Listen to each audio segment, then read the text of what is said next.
Educators fear a new wave of artificial intelligence is wiping out learning as we know it. Students can now ask text generators to do the thinking for them.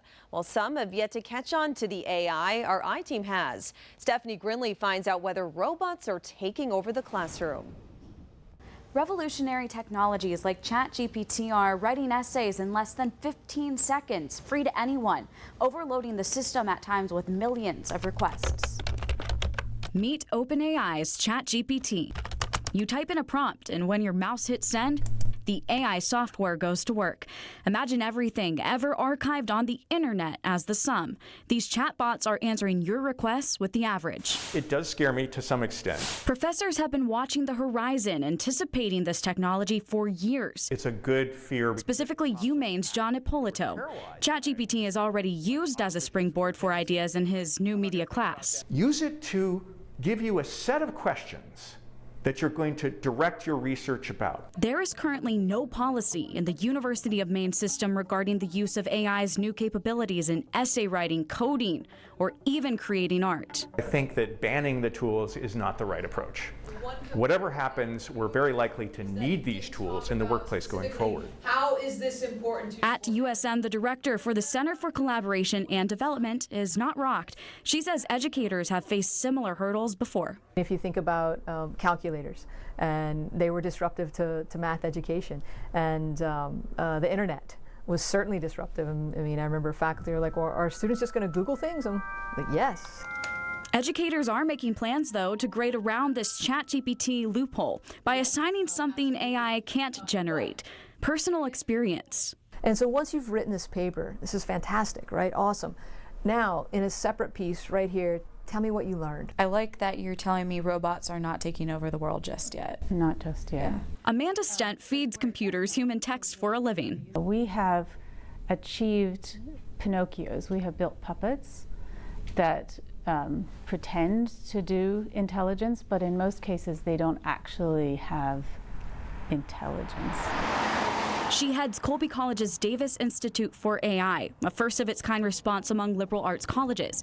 She helps her colleagues mitigate ChatGPT in the classroom. Some people are, that's so exciting, can I try it? And other people are immediately just existential crisis. There are efforts to combat these artificial essay generators USM pays for Turnitin, a technology that detects plagiarism. OpenAI simultaneously released a free web-based tool to decipher text written by a human or a machine. But watermarks aren't always evident. A recent study suggested that even OpenAI's own AI detector only flagged it correctly 26% of the time. If an organization does choose to deploy them, my plea would be that you assume innocence, because where these models will perhaps make mistakes, false positives for plagiarism, would be people who are less typical. Like those with dyslexia, who may rely more on patterns in their own writing, patterns the software is trained to spot as plagiarism. And it would be a shame for someone who's already struggling to get a double burden because some computer somewhere said that that text was not generated by them. So if the computers can't detect their own writing, then who? I handed 2 essays to Colby College's writing chair, Stacy Sheriff. It's the same prompt, one by me, the other, the bot. I think this one's yours. You would be correct. What gave it away? A typo? You know, no, not a typo. It was just, so first of all, it's more creative. Some of the combinations of words sound like a writer. On the other hand, this one has a lot of perfectly fine but pretty generic sentences and a lot things like, however, in conclusion.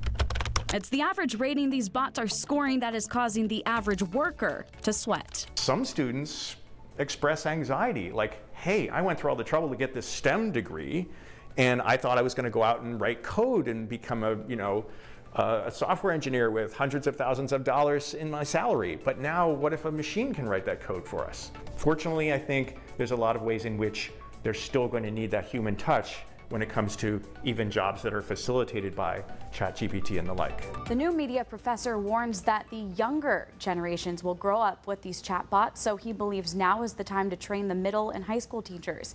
He has formed a panel with other UMaine professors hosting virtual sessions on how to integrate ChatGPT into the classroom. We have those resources linked on WGME.com, along with the essays written by ChatGPT and myself. See if you can spot the bot. For the I-Team, I'm Stephanie Grinley.